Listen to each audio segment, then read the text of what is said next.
વિદ્યાર્થી મિત્રો,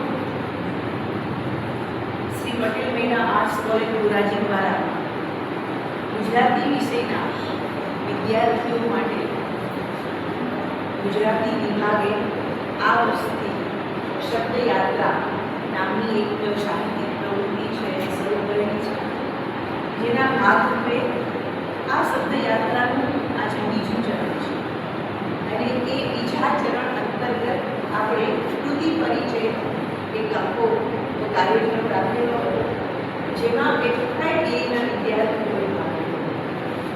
વિદ્યાર્થી મિત્રો, આ FYBAના વિદ્યાર્થીઓને માસ એટલે કે જુલાઈ માસ અંતર્ગત એમને એક પ્રવૃત્તિ આપવામાં આવી હતી. આ વિદ્યાર્થીઓને નવા છે અને એ સાહિત્ય અને સાહિત્યિક કૃતિઓથી હજી બરાબર વાકેફ થતા હોય છે એવા સમયે આ જે ગુજરાતી વિષયના લગભગ 10 વિદ્યાર્થીઓને જુદા જુદા સાહિત્યકારોની જુદી જુદી નવલકથાઓ છે આપવામાં આવી અને એ લોકોને મેં કીધું કે તમારે માત્ર આ કૃતિ વાંચવાની છે.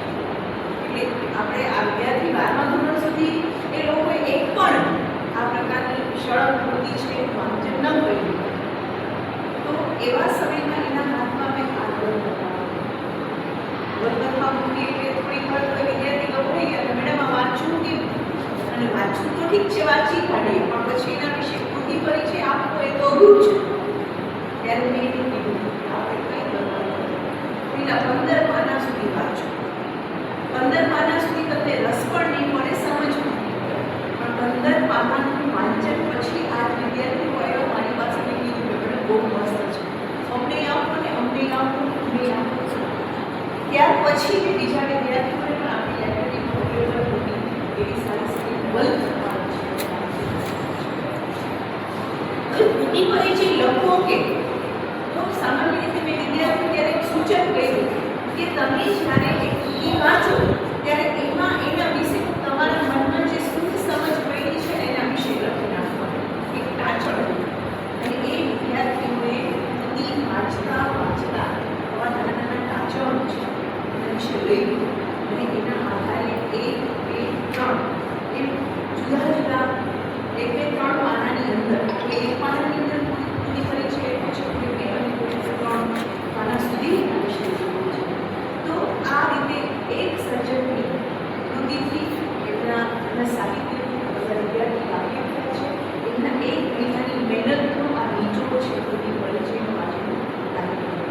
હવે આ તમારું FYવાળા વિદ્યાર્થીની આ સાહિત્યિક પ્રવૃત્તિ પહેલી છે, તો એમાં થોડુંક તમને એમ થશે કે આનો ફાયદો શું? આપણે કોઈ પણ વસ્તુ કરીએ છીએ ત્યારે એના ફાયદા ગેરફાયદા પહેલાં થાય છે. તો આપણે ગેરફાયદા તો કંઈ થવાના નથી કે સાહિત્યનું વાંચન કરીએ છીએ એનો કોઈ ગેરફાયદો નથી, ફાયદો શું?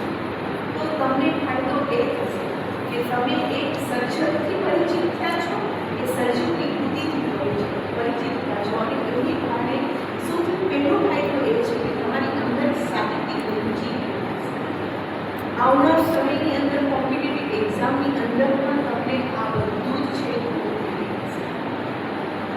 તો હમણાં એક વિદ્યાર્થી વિષયવાળી વિદ્યાર્થી પૂછ્યું મને કે મેડમ અમે કોન્સ્ટેબલની પરીક્ષા આપવા ગયા હતા ને એમાં ગુજરાતી વિષય પહેલો પ્રશ્ન પૂછ્યો અને એ પ્રશ્ન પૂછે કે આખ્યાનના પિતા કોણ? એટલે મેં કીધું મેડમ ભાલણ, ખબર જ છે અમને, ભાલણ આખ્યાનના પિતા ભાલણ છે. આ સમજતા છે તમને છે. બીજા માટે હાર્ડ હશે ને તમારા માટે બીજો ફાયદો એ છે કે તમારી લેખનની સ્કિલ વધશે.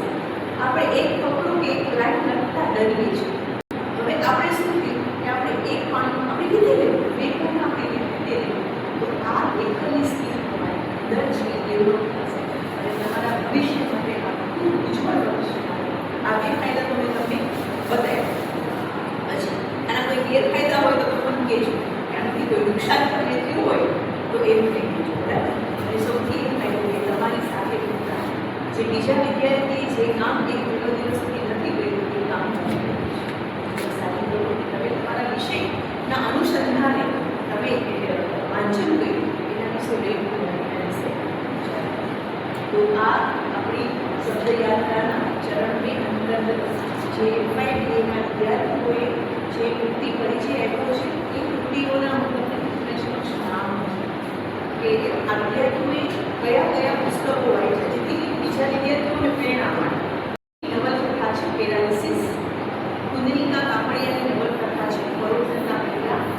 રાવજી પટેલની નવલકથા કુસુમભર, ગુણવંતરાય આચાર્યની નવલકથા દરિયાનાથ, પછી એક લીલી ચાદર, આનંદ હિરુબેન પટેલની નવલકથા લા મિર્ઝાબલ અને મળેવંશ. અને આ ઉપરાંત પણ બીજી વિદ્યાર્થીઓ છે આ સ્પર્ધામાં ભાગ નથી લીધો અને એની પાસે આ કૃતિઓ છે. તો એમ રીતે લગભગ 10 કૃતિઓ છે આ વિદ્યાર્થીઓએ. બધા વિદ્યાર્થીઓ માટે આપણે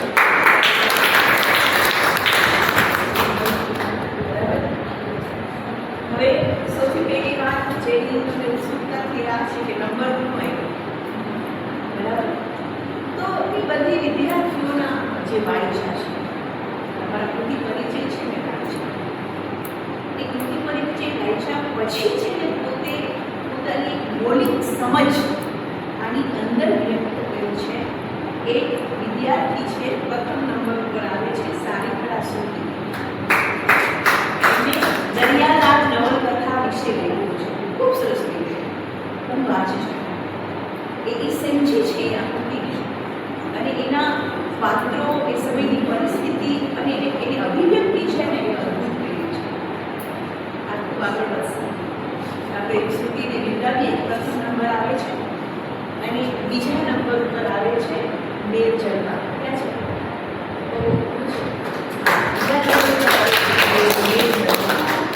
આંગણતુક નવલકથા હિરુબેન પટેલની, એના વિશે એમને કેટલી કૃતિનો પરિચય કરાવેલો છે. આ બંને વિદ્યાર્થીઓને ખૂબ અભિનંદન અને આપણે એમને આપણા તરફથી એમને પ્રથમ નંબર આવે છે અને ગોલ્ડ પેન અને ચોપડો આપીએ છીએ અને બીજા નંબરવાળાને એક ખાલી પેન અને બીજા વિદ્યાર્થીઓ આ વખતે નેક્સ્ટ ડે પ્રોત્સાહિત થાય કે તમને વધારે આ ઇનામ દર વખતે દર મહિનેનું આપવાનું છે. દર મહિનાનું છે. આપણે આપણી હરેક પ્રવૃત્તિ પછી આપણે માનો કે 2 ચરણ ચાલ્યા આપણી શબ્દ યાત્રામાં, તો પહેલા ચરણવાળાને પણ આપણે આ રીતે નવાઈ ગયા હતા.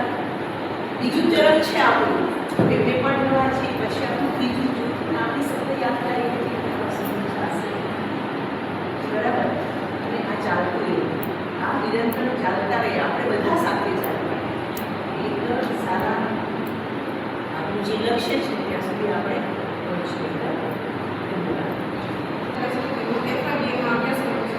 હું આજે કૃતિ પરિચય આપવા જઈ રહી છું. જે કૃતિનું નામ છે દરિયાનાથ. તેના લેખક છે ગુણવંતરાય આચાર્ય. એનો કૃતિ પરિચય દરિયાનાથમાં દરિયાનાથ અને અન્ય સાહસો દત્ત છે. ચિત્ર પુસ્તક આધિપત્ય માટે સૂચિત અંગ્રેજો અને અજબો જંગલને કેન્દ્રા અને આફ્રિકાના ચરિયામાં વસ્તી માનવલક્ષી જનજાતિ અને તેમના રક્તપિપાસુ તેઓએ અંધારા ખંડનું સંશોધન કરતા પાર્ક અને ખંડ જેવા સફળ લેખકોએ અહીં નવલકથામાં જોવા મળ્યા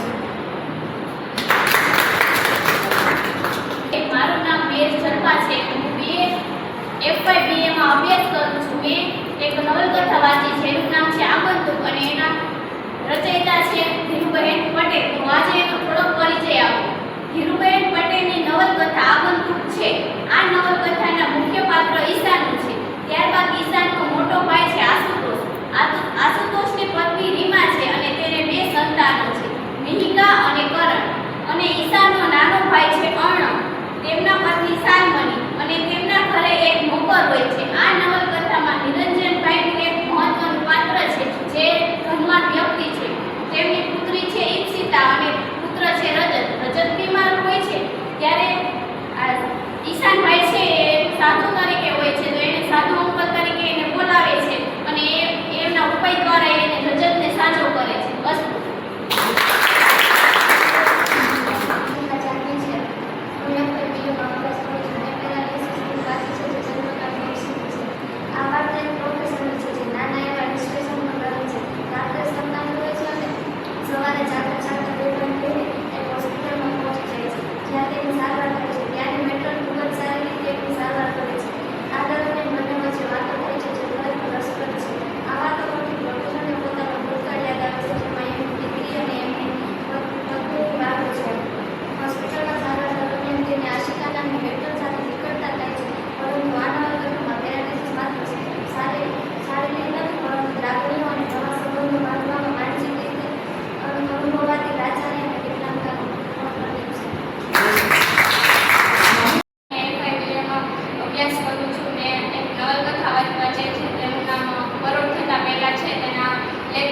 હું તનિકા કાપડીએ છે. આ નવલકથામાં વર્ણાયેલી ક્યારેક ભૂતકાળની ઘટનાઓ છે તો ક્યારેક વર્તમાનની છે. એ પરથી આપણને ખબર પડે છે કે સુંદરનું લગ્ન જીવન એક વર્ષનું રહ્યું હતું. તેનો પતિ દેવદાસ તેને કશું કહ્યા વગર છોડીને જતો રહ્યો હતો. તે બાબત તેને ખૂબ જ આઘાત લાગ્યો. 11 વર્ષથી તે એકલી જ રહેતી હતી. સુનંદા સરકારી ડૉક્ટર છે. તેની બદલી થતાં તે નવા ગામમાં આવી છે. અહીં કૃતિનું ગામનું ઘરનું દવાખાનું વર્ણન આંખે સામે સદસ્ય થઈ જાય છે તેવું છે. આ ગામમાં કુમાર નામનો યુવક વર્ષોથી નોકરી કરે છે. દવાખાનામાં કમ્પાઉન્ડર તરીકે તે કામ કરે છે. સુંદરતાને આવકારે છે અને તે કામ વિશે પણ માહિતગાર કરે છે. કુમાર દ્વારા સુનંદાને ઘણી બાબતો સાથે જોડાય છે. એ રીતે તે નવલકથાનું મહત્વનું પાત્ર છે.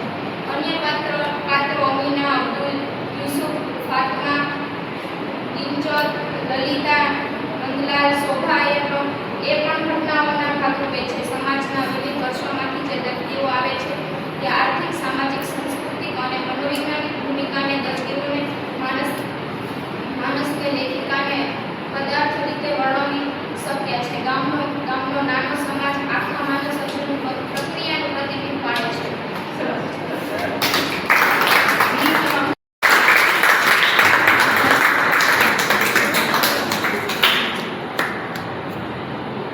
શિલ્પા.